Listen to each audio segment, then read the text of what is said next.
السلام علیکم ورحمۃ اللہ وبرکاتہ۔ الحمد للہ کفی والسلام علی عبادہ الذین اصطفی وبعد۔ آج الحمدللہ 18ویں پارے کی تلاوت کی گئی، جس میں سورہ مومنون، سورہ نور اور سورہ فرقان کا کچھ ابتدائی حصہ ہے، لیکن ابھی سورہ انبیاء اور سورہ حج کی تفسیر کا خلاصہ باقی تھا۔ سورہ انبیاء بھی مکی صورتوں میں ہے، جس کی ابتدا اس بات سے ہوئی ہے کہ اقترب للناس حسابهم وهم فی غفلۃ معرضون، کہ لوگوں کے حساب کا وقت قریب آ چکا ہے لیکن لوگ غفلت میں ہیں اور منہ موڑے ہوئے ہیں اللہ کی یاد سے اور اللہ کی طرف پلٹنے سے۔ پھر آگے ذکر فرمایا گیا کہ ہم نے تمہاری طرف وہ قرآن مجید بھیجا ہے جس میں تمہارا تذکرہ ہے، کیا تم سمجھتے نہیں؟ ہم نے کئی بار ذکر کیا کہ حضرت احنف بن قیس جو بڑے درجے کے تابعی تھے، انہوں نے اس آیت کی روشنی میں قرآن میں اپنا تذکرہ تلاش کیا کہ جو کردار قرآن مجید میں انسانوں کے ذکر کیے گئے ہیں، میں وہاں کہاں پہ ہوں اور کن چیزوں میں مجھے بہتری لانے کی ضرورت ہے۔ اس کے ساتھ ساتھ اللہ تعالیٰ نے فرمایا کہ لو کان فیہما آلہۃ الا اللہ لفسدتا، کہ اللہ کو سمجھنا اس لیے بھی آسان ہے کہ تم یہ سمجھنے کی کوشش کرو کہ اگر اس پوری کائنات میں ایک رب کے بجائے دو رب ہوتے تو آسمان اور زمین یہ سب تباہ ہو جاتے، اس لیے کہ دو لوگوں کی مرضی چلتی، ایک کی خواہش ہوتی کہ بارش کی جائے اور دوسرے کی خواہش ہوتی کہ دھوپ نکلے، اور اس طرح سے پورے دنیا کے سسٹم کو سمجھا جا سکتا ہے۔ تو یہ دنیا کا نظام جس طرح سے چل رہا ہے اور انسان کی سانسیں چل رہی ہیں، پورا کاروبار چل رہا ہے، یہ اسی لیے ہے کہ ایک رب کا فیصلہ چل رہا ہے۔ اس سے بھی اللہ کی قدرت اور اس کی توحید کو سمجھنا آسان ہے۔ پھر اللہ تعالیٰ نے بعض ایسی چیزوں کا ذکر فرمایا کہ جس کو ابھی 200-300 سال پہلے سائنس نے دریافت کیا۔ اس اللہ تعالیٰ نے فرمایا کہ کیا یہ غور نہیں کرتے اور نہیں دیکھتے کہ آسمان اور زمین ملے ہوئے تھے، کانتا رتقا ففتقناہما، ہم نے آسمان اور زمین کو الگ کیا، اور بھی جتنے آسمان میں سورج اور چاند اور دوسرے جتنے اسٹارس اور پلانٹس ہیں ان کے بارے میں گویا اشارہ کیا گیا کہ یہ ملے ہوئے تھے، ہم نے ان کو الگ کیا، کیا تم اس پر غور نہیں کرتے اور تم یہ نہیں سمجھتے؟ گویا اللہ تعالیٰ نے آج جو چیز دریافت ہوئی ہے بگ بینگ تھیوری کے نام سے، یا اور جتنی بھی چیزیں ہیں کہ ایک دھماکے سے دنیا وجود میں آئی ہے، اس طرف بھی قرآن مجید کا اشارہ موجود ہے۔ لیکن ظاہر ہے کہ قرآن سائنس کی کتاب ہے، سائنس کی کتاب نہیں ہے، قرآن آیات کی کتاب ہے۔ اگر موجودہ سائنس سے کسی آیت کی تائید ہوتی ہو تو یہ سمجھنے کی بات ہے، اور اگر قرآن مجید اس کے برخلاف کوئی بات کہہ رہا ہے تو اصل وہ بات ہے جو قرآن مجید میں کہی گئی ہے۔ سائنس کی تحقیق بدلتی رہتی ہے۔ اس کے ساتھ ساتھ پھر اللہ تعالیٰ نے انسانوں کے ساتھ جو دوسرے مسائل ہیں اور دوسری جو آسانیاں ہیں ان کا ذکر فرمایا کہ پہاڑوں کو کیسے زمین پر جما دیا ہے، تمہارے لیے اللہ نے راستے بنائے ہیں جن میں تم آسانی سے چل سکتے ہو۔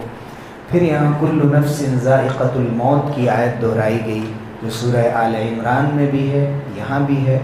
سورہ انبیاء میں، اور پھر سورہ عنکبوت میں بھی ہے 21ویں پارے کے اندر، کہ ہر نفس کو موت کا مزہ چکھنا ہے اور ہمارے پاس لوٹ کر آؤ گے۔ وَنَبْلُوكُمْ بِالشَّرِّ وَالْخَيْرِ فِتْنَةً وَإِلَيْنَا تُرْجَعُونَ، ہم تمہیں کبھی شر سے آزماتے ہیں، کبھی خیر سے آزماتے ہیں، کبھی نعمتیں دے کر، کبھی مصیبتیں دے کر، اور دونوں چیزوں کے ذریعے سے اللہ تعالیٰ انسان کا امتحان لیتے ہیں کہ کون کس حد تک کامیاب ہوتا ہے۔ اس کے ساتھ ساتھ بہت سے انبیاء کا ذکر فرمایا گیا، یہاں بھی حضرت موسیٰ اور ہارون، حضرت ابراہیم، حضرت لوط اور حضرت نوح، حضرت ایوب اور اسماعیل اور ذوالکفل، حضرت یونس، حضرت زکریا اور یحییٰ، حضرت مریم علیہم الصلوات والتسلیمات، ان سب کا ذکر آیا۔ خاص طور سے حضرت ابراہیم علیہ السلام کے اس واقعے کا کہ کیسے انہوں نے بتوں کو توڑا تھا اور بڑے بت کو چھوڑ دیا تھا کہ اگر یہ سمجھتے ہوں تو ان سے پوچھ لو کہ کس نے توڑا ہے، اور پھر ان کو اس طرح سے عقل کی روشنی میں ان کو رسوا کیا تھا اور احساس دلایا تھا کہ تمہیں اتنی بھی عقل نہیں کہ کس کی عبادت کرتے ہو۔ اور نمرود نے اس کے بدلے میں حضرت ابراہیم علیہ السلام کو جو آگ میں ڈالا تھا، اس کا بھی ذکر سورہ انبیاء میں ہے کہ اللہ نے کیسے آگ کو خطاب کرتے ہوئے فرمایا تھا یا نار کونی بردا و سلاما علی ابراہیم، کہ آگ تم ٹھنڈک بن جاؤ اور سلامتی بن جاؤ ابراہیم کے لیے۔ وہ اللہ آج بھی قادر ہے کہ جو آگ کو گلزار بنا سکتا تھا، وہ کل بنا سکتا تھا، وہ آج بھی بنا سکتا ہے۔ اللہ کی اسی قدرت کو ذہن میں رکھتے ہوئے اللہ سے مانگنا چاہیے اور اللہ تعالیٰ سے مدد طلب کرنا چاہیے۔ اللہ تعالیٰ نے پھر حضرت داؤد اور حضرت سلیمان کا ایک خاص فیصلے میں ذکر فرمایا کہ حضرت داؤد علیہ السلام نے ایک فیصلہ فرمایا، لیکن اس کے مقابلے میں ان کے بیٹے حضرت سلیمان علیہ السلام کے ذریعے سے اللہ تعالیٰ نے ایک دوسرا فیصلہ کروایا اور فرمایا کہ ہم نے دونوں کو علم اور حکمت سے نوازا تھا، وَفَهَّمْنَاهَا سُلَيْمَانَ، لیکن یہ فیصلہ ہم نے سلیمان کو سمجھا دیا۔ پھر حضرت ایوب علیہ السلام کی مصیبتوں اور پریشانیوں کا ذکر کیا گیا اور ان کے صبر کے نتیجے میں اللہ نے ان کو جو انعامات سے نوازا ان کا ذکر کیا گیا۔ حضرت یونس علیہ السلام کے مچھلی کے پیٹ میں اور سمندروں کی تاریکیوں میں جانے کا ذکر کیا گیا اور کیسے انہوں نے لا الہ الا انت سبحانک، کہ کوئی معبود نہیں ہے سوائے آپ کے، آپ کی ذات پاک ہے، انی کنت من الظالمین، غلطی مجھ سے ہوئی تھی، میں ظالموں میں سے ہوں، یہ جسے آیت کریمہ کہتے ہیں۔ اور اس کے بعد اللہ تعالیٰ نے وعدہ فرمایا ہے کہ ہم نے یونس کو غم سے، تنگی سے نجات دی، وَكَذَلِكَ نُنْجِي الْمُؤْمِنِينَ، ایمان والوں کو ہم ایسے ہی نجات دیتے ہیں۔ یعنی یہ آیت کسی بھی غم سے، مصیبت سے نجات کی ضامن ہے اگر انسان یقین کی کیفیت کے ساتھ اس کا ورد کرے۔ اس کے ساتھ ساتھ پھر اسی سورہ کے اندر پھر سے یاجوج ماجوج کا ذکر آیا کہ قیامت کے قریب وہ بلندیوں سے بہت تیزی کے ساتھ بڑی تعداد میں نکلیں گے، قیامت کی علامت کے طور پہ ذکر کیا گیا۔ پھر اللہ تعالیٰ نے حضور اکرم صلی اللہ علیہ وسلم کے بارے میں فرمایا کہ وَمَا أَرْسَلْنَاكَ إِلَّا رَحْمَةً لِلْعَالَمِينَ، کہ ہم نے آپ کو سارے جہاں کے لیے رحمت بنا کر بھیجا ہے۔ یہ بھی سورہ انبیاء کے اندر اس کا تذکرہ فرمایا گیا۔ اس کے بعد سورہ حج ہے جو مدنی سورہ ہے۔ سورہ انبیاء تک 5 صورتیں، سورہ بنی اسرائیل، کہف، مریم، طٰہٰ اور انبیاء، یہ 5 صورتیں مکی زندگی میں تقریباً ابتدائی دور میں نازل ہوئی۔ اسی لیے قرآن مجید کے سب سے بڑے ماہر صحابہ میں سے ایک حضرت عبداللہ ابن مسعود رضی اللہ عنہ فرمایا کرتے تھے کہ یہ جو 5 صورتیں ہیں ہن من العتاق الاول، یہ بہت ہی قدیم میری دولت ہے اور میری جمع شدہ پونجی ہے، وہن من تلادی، اور یہ ایک ایسا خزانہ ہے جیسے انسان کے پاس کوئی پرانا مال ہوتا ہے جو چھپا کر وہ رکھتا ہے، اور ایک دفینے کے طور پر حضرت ابن مسعود نے فرمایا کہ یہ میرے خزانے ہیں۔ حضرت عبداللہ ابن مسعود کے اس قول سے لوگوں نے یہ بھی استدلال کیا ہے، یہ بھی نتیجہ نکالا ہے کہ حضور اکرم صلی اللہ علیہ وسلم کے دور میں بھی آیتیں اور صورتیں اسی ترتیب سے پڑھی جاتی تھیں جس طرح حضرت عثمان رضی اللہ عنہ نے مصحف میں لکھوایا۔ ایسا نہیں کہ اس دور میں کوئی ترتیب الگ تھی، اسی لیے کہ اسی ترتیب سے یہ 5 صورتیں قرآن مجید میں موجود ہیں جیسے ابن مسعود نے فرمایا۔ پھر سورہ حج ہے جو مدنی سورہ ہے، جس کے اندر حضرت ابراہیم علیہ السلام کے اس اعلان کا ذکر ہے کہ وَأَذِّن فِي النَّاسِ بِالْحَجِّ، آپ لوگوں میں حج کا اعلان کر دیجئے۔ لوگ دور دور سے پیدل اور دبلی اونٹنیوں پر چلے آئیں گے حج کرنے کے لیے، اور اللہ تعالیٰ نے حضرت ابراہیم کے اس کمزور سی آواز کو دنیا بھر میں پہنچا دیا تھا۔ اللہ نے اپنی اس قدرت کا ذکر کیا، اور مدنی صورتوں میں عام طور سے احکام بیان ہوتے ہیں، لیکن اس سورہ حج کے اندر اللہ تعالیٰ نے عقیدے اور آخرت اور ایمانیات کی بھی بہت سی باتیں ذکر فرمائیں۔ ابتدائی ایسے انداز سے ہوتی ہے سورہ حج کی کہ انسان کے دل کو دہلا دینے والا انداز ہے۔ یا ایھا الناس اتقوا ربکم، اے لوگو اپنے رب سے ڈرو، ان زلزلۃ الساعۃ شیء عظیم، کہ قیامت کا جو زلزلہ ہے وہ بہت بڑی چیز ہے۔ یوم ترونھا تذہل کل مرضعۃ عما ارضعت، جس دن تم دیکھو گے کہ ہر دودھ پلانے والی اپنے بچے کو چھوڑ دے گی، وتضع کل ذات حمل حملها،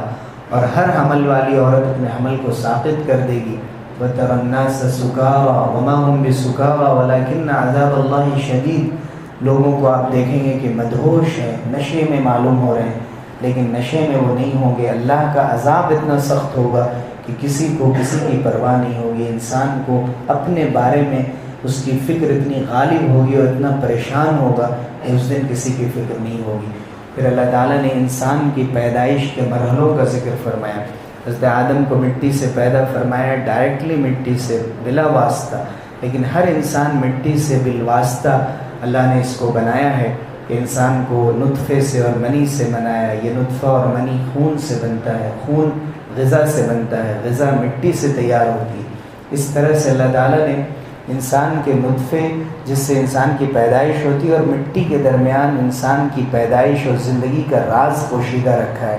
پھر اس نطفے کو اللہ تعالیٰ ایک خاص بوٹی میں تبدیل کر دیتا ہے، پھر خون کے لوتھڑے میں، پھر خون کے لوتھڑے سے بوٹی میں، پھر اس سے گوشت، گوشت پہ ہڈی اور اس کے بعد گوشت، جس کا سورہ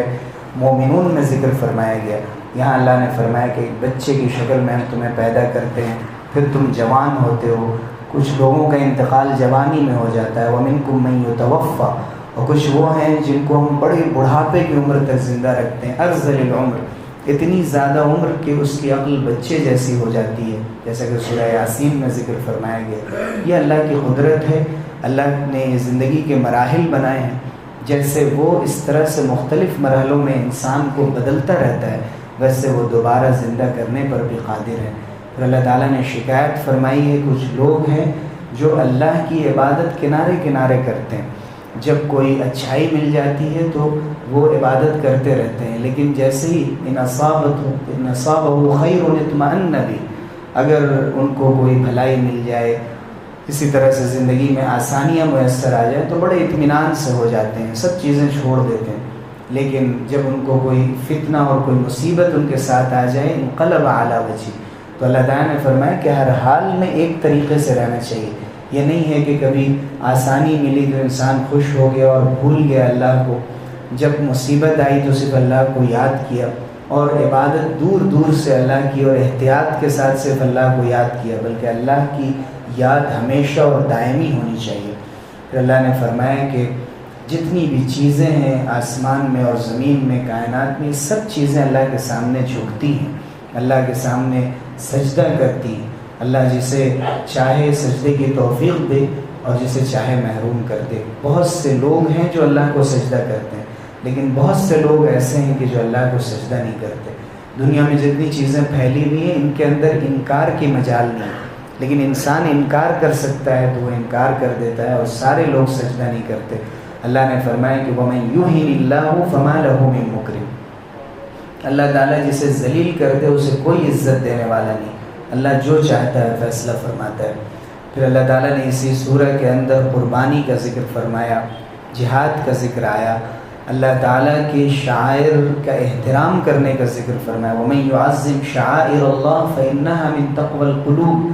جو لوگ اللہ کے شعائر کے معنی ہوتے ہیں جن چیزوں سے دین کی پہچان ہوتی ہے، اذان ہے، اقامت ہے، عبادتیں ہیں، مسجد ہے، اور عرفات کا میدان ہے، منی ہے، حج میں جتنی بھی چیزیں حج سے جڑی ہوئی ہیں، یہ سب چیزیں اللہ کے شعائر میں سے، ان کا احترام کرنا یہ دلوں کے اندر جو تقوی چھپا ہوا ہے یہ اس کی علامت ہے۔ اگر دل کے اندر اللہ کا خوف اور ڈر نہ ہو تو انسان ان چیزوں کا مذاق اڑانے لگے، ان کا احترام نہ کرے۔ اللہ نے پھر قربانی کا ذکر فرمایا کہ اللہ کو گوشت اور خون نہیں پہنچتا، اللہ کو وہ تقوی پہنچتا ہے جو تمہاری طرف سے ہوتا ہے۔ پھر جہاد کا ذکر فرمایا کہ تمہیں چونکہ تمہارے اوپر ظلم ہوا ہے اس لیے تمہیں ہاتھ اٹھانے کی اجازت دی گئی۔ اذن للذین یقاتلون بانہم ظلموا،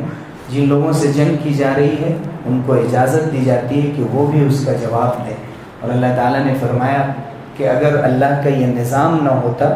کہ اللہ تعالیٰ ایک کے ذریعے سے دوسرے کو مقابلہ کرواتا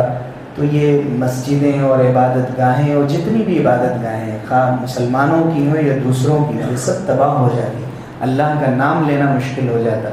صحابہ کی طرف سے منقول ہے کہ 18-20 جگہ قرآن مجید میں بار بار کہا گیا نماز قائم کرتے رہو، اپنے ہاتھ کو روکے رہو، لیکن پھر جا کر مسلمانوں کو اجازت دی گئی اور فرمایا گیا کہ اگر اللہ کا یہ نظام نہ ہو کہ انسان اپنا دفاع کر سکے اور مقابلہ کر سکے تو دنیا میں خیر باقی نہ رہ جائے اور خیر کو مٹا دیا جائے۔ پھر اللہ تعالیٰ نے آگے حضرت ابراہیم علیہ السلام کے بارے میں فرمایا کہ اللہ نے تمہیں ملت ابراہیم میں بنایا، اسی نے تمہارا نام مسلمان رکھا ہے، اس سے پہلے بھی اور اس کے بعد بھی، تاکہ رسول تم پر گواہ ہوں اور تم لوگوں پر گواہ ہو، اور لوگوں کے لیے خیر کا باعث بنو، ان کو حق کی دعوت دو، امر بالمعروف اور نہی عن المنکر کرتے رہو۔ اللہ ہی تعالیٰ بہترین مولا اور کارساز ہے، وہی مدد کرنے والی ذات ہے۔ اس کے بعد سورہ مومنون میں بھی یہی مضمون تقریباً اللہ تعالیٰ نے بیان فرمایا، اور شروع میں ہی ایمان والوں کی 7-8 صفات ذکر کی، جن میں خاص طور سے نمازوں میں خشوع اور نمازوں کی پابندی۔ نمازوں کی پابندی ایک یہ بھی ہے کہ وقت سے نماز ادا کی جائے، اور دوسرے یہ کہ نماز کے جو احکام ہیں، آداب ہیں، ان کی رعایت کی جائے۔ بغیر نمازوں کے احکام کی رعایت کیے ہوئے نماز پڑھنا، مسجد کو اپنے گھر کی طرح سمجھنا اور اس کا خیال نہیں کرنا کہ ہم اللہ کے گھر میں ہیں، ہماری آواز کتنی ہونی چاہیے، یہ موبائل فون کا استعمال اور اس قسم کی جو چیزیں مسجدوں کے اندر ہونے لگی ہیں، اور بلکہ نمازوں کے درمیان بعض لوگ بتاتے ہیں کہ 4 رکعت کے بعد لوگ پھر موبائل نکال کر دیکھتے ہیں، ایسا لگتا ہے کہ قبولیت کا کوئی میسج آیا۔ تو ہمیں چاہیے کہ ان چیزوں کا خیال رکھیں، اور اللہ تعالیٰ نے جن باتوں کا حکم دیا ہے اس کا خیال رکھتے ہوئے اللہ کی عبادت کریں اور اللہ تعالیٰ سے دعائیں کریں۔ اللہ تعالیٰ ہم سب لوگوں کو قبول فرمائے، ہماری غلطیوں کو معاف فرمائے، عبادتوں کی بہتر سے بہتر توفیق دے۔ آمین۔ وآخر دعوانا الحمد للہ رب العالمین۔